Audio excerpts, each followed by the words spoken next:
What's up, Ron P here, and want to give an update on UFC 183. A lot of weird shit happened after the pay-per-view. I mean, it was an uneventful pay-per-view. Decent fights. Wouldn't say any fight was great. A lot of weirdness. And then after the fact, we get Anderson Silva popping dirty. What the fuck? Yeah, he was tested. This is the crazy part. Tested almost a month before and came up with 2 different steroids in the system. And of course they didn't publish this shit or say anything about it until 2 days after the fight, because Vegas needed that motherfucking money. So Anderson Silva, the greatest of all times, popped dirty, 2 different steroids in the system, and now you got the internet going crazy. People are saying, "Oh, his legacy is tarnished. He's ruined his legacy. It's over. He's been dirty all this time. That's why he was so great and all this shit." Bullshit. This is my take on it. Anderson Silva, 40 years old, on the downside of his career, lost the 2 fights to Weidman. Had that horrible injury in that last fight. Of course you're gonna take some fucking steroids. Steroids heal you quicker. They boost you. I'm not condoning this shit. I mean, it's gotta be fair and all that. But what the fuck you gonna do? You're a 40-year-old fucking man. I'm not hurt about it. A whole lot of people but hurt about it. This motherfucker was not a steroid user before this. You can look at his body type and see that it is nothing going on there. There's a lot of motherfuckers in the UFC that you can look at and be like, "Oh, steroids. Come on, be serious. This guy's not popping steroids on a daily." So, I don't know. This could be the end of Anderson Silva's career, and I hope that people don't hold it against him. He goes up to the board. He denied everything. He goes up against the board, and then they'll decide, hey, fuck, there's that leg. Then they'll decide whether or not to fine him or get him time off from fighting and all that shit. But the public opinion is what I'm worried about. People thinking, "Oh, he was a steroid user all this time, and that's why he was so good." But that's not even the case. I'm pretty sure it was a case of when you saw him enter the ring at 183, he did not look like the same fighter. His confidence was down. And I'm pretty sure he took those steroids to get that leg back. I mean, your fucking leg was twisted. Seagal does not take steroids ever. Trust me. Oh fuck, never back up. But I hope that nobody is like holding this against him. And I mean, anybody can make a mistake. Anybody can have the confidence down. He's a fucking fighter. Everything depends on his confidence. If he goes into that fucking ring and he doesn't think he can win a fight, he's not gonna win that fucking fight. So, Anderson Silva, the greatest of all times, going down like a punk bitch. This is stupid. Just fucking stupid. You had the fight with Weidman where he gets knocked out because he was clowning. Then you get the fucking leg break. And now you got the steroids issue. All back to back to back. I'm done with this shit. This is horrible.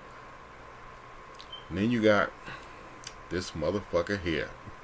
My boy. Nick Diaz. So, I don't know, this might be the first time in UFC history that both fighters failed tests after the fight. After the fact, Anderson's purse was held up. He had $6 million that the UFC held up. They had put a stop on his fucking check. Now, I think his payout was like $900,000 if he won, but with sponsors and portion of the pay-per-view and all that, $6 million done, son, until he can get to the fucking hearing and that. But of course he gonna fail that shit. But this motherfucker here, third time testing positive for marijuana. I feel good to be back, ready to fight. And, you know, you're gonna see a fight. That's what you get. You get to see a fight. When you get two people in the octagon, they say go, you get a fight. So that's what we're gonna get. We're gonna see some fighting. This is not a doctor photo. Did you think he was gonna pass a marijuana test? It was not gonna fucking happen. He talks openly about it. He has his medical marijuana card. It should not be a fucking issue. They tested him they did a piss test on him. That'll just tell you if you have marijuana in your system. I feel good to be back, ready to fight. And, you know, you're gonna see a fight. That's what you get. You get to see a fight. When you get two people in the octagon, they say go, you get a fight. So that's what we're gonna get. We're gonna see some fighting. Of course he got fucking marijuana in his system. All the time. All the time. A Nate Diaz without marijuana in his system is like Santa Claus without presents. It's just bullshit. It's not gonna happen. So Nate popped for the third fucking time positive for metabolites, marijuana metabolites in his system. And he's going up to the board too, and I think it's all over for my boy.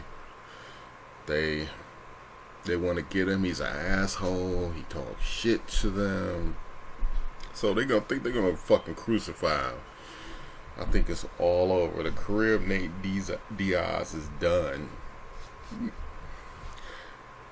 And if they really wanted to test him and find out anything, they would have gave him a blood test. They gave him a piss test. A blood test will tell him how long before the fight he had indulged in marijuana or whatever. A piss test is going to tell you that, yeah, he had indulged in marijuana. And of course he fucking indulges. Look at that motherfucker. That's what he does. And this is my boy. He's a fucking ignorant asshole. But this motherfucker has some of the best hands in the fucking game. I would love to see him go into boxing, because you got a bunch of pussies in boxing right now. Boxing used to be my sport, but now I hate it. It's like, it's not even the same. You got Mayweather, Pacquiao going back and forth, jacking each other's dicks. Fuck them pussies. My boy, the Diaz. So, the career of Nate Diaz might be over. I think if he gets any major fines, and, well, I'm pretty sure the purse is gone, the fines, and if he gets another suspension, this is the third time, it's all over for him. A great fighter, a great fighter, done. It's over for Nate. There he is, twerk it out, Nate. Fuck them. Now, John Lineker, another fucking fallout from 183, did not make weight. This is something new they're doing. This is kind of cool in a way. Motherfuckers who don't make weight constantly and consistently, they kicking their ass up to another weight class. Like, fuck you. You can't make the weight. Get your ass up to the next weight class. Because it's cheating. It's basically fucking cheating. Weight cutting is cheating. If anybody doesn't know about weight cutting, any fighter you see, the weight class they're in, they should not be in. They're cutting weight.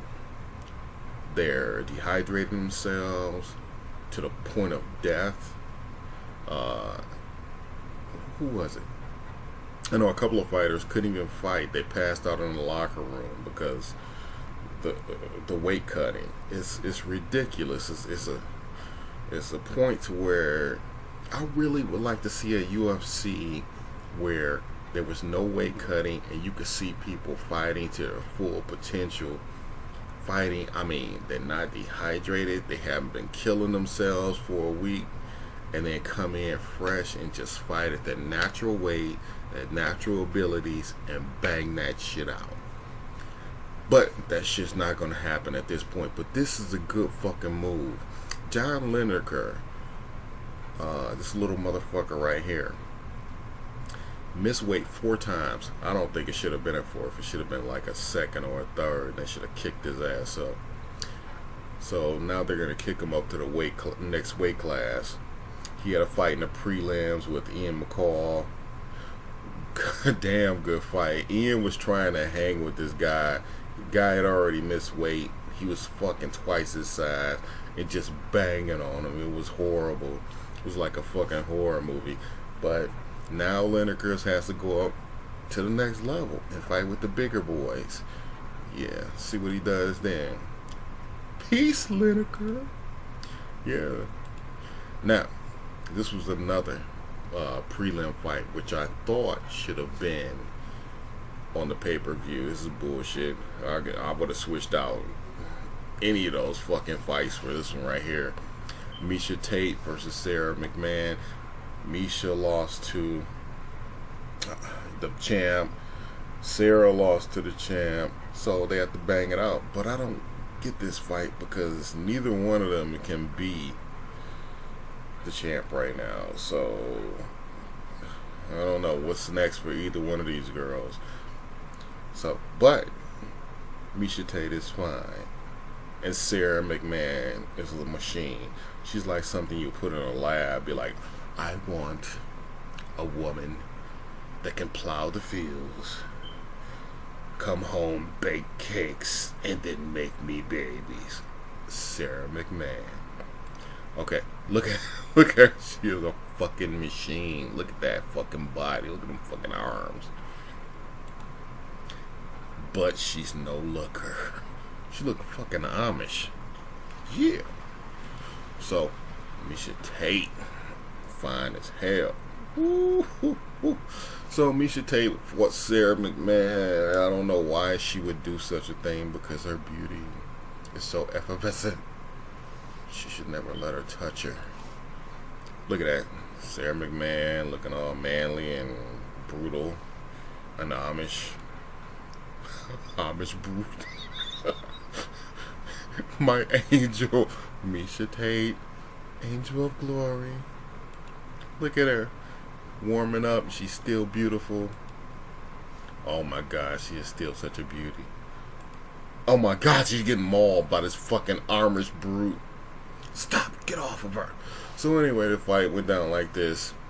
The Amish brute rocked my angel of mercy and had her down pretty much on the ground the entire first round, pounding her out, beating on her. But of course, she has a halo. You can't fucking hurt her. Amish whore. And so she's brutalizing her and knocking her around a little bit because she basically was made in a lab. I think they said she was wrestling since she was 14. She's an Olympic silver medalist. Big fucking deal. But Miesha is an angel. Can't fuck with that. That's holy shit. Brutalizing Miesha, bashing her face in a little bit. But her face never crumbled. Look at that. Still sexy. can't get with her. And then Misha at the end, end of the first round, she got her in this weird leg triangle. Whoa, Misha, what's up, baby? So, yeah, there we go. Got her in this weird leg triangle. Had her head locked. Almost, well, no, she couldn't put her out because she didn't have it wrapped around the neck. But she did punch her in her fucking calf. Like, bitch, get off me. And Misha won. Because Misha has skills that Sarah doesn't. Sarah is a wrestler, and that's all she ever fucking looks like, a wrestler. She had the great takedown. Her hands, she didn't have good hands in the first when she rocked Misha. It's just punching power, just the fact that she's like an android. It's the only reason she fucking rocked her. And then Misha came back in the second and the third and fucking used skill to defeat her. That's how you do monsters. So Misha defeated the monster. Yeah. She congratulated everybody.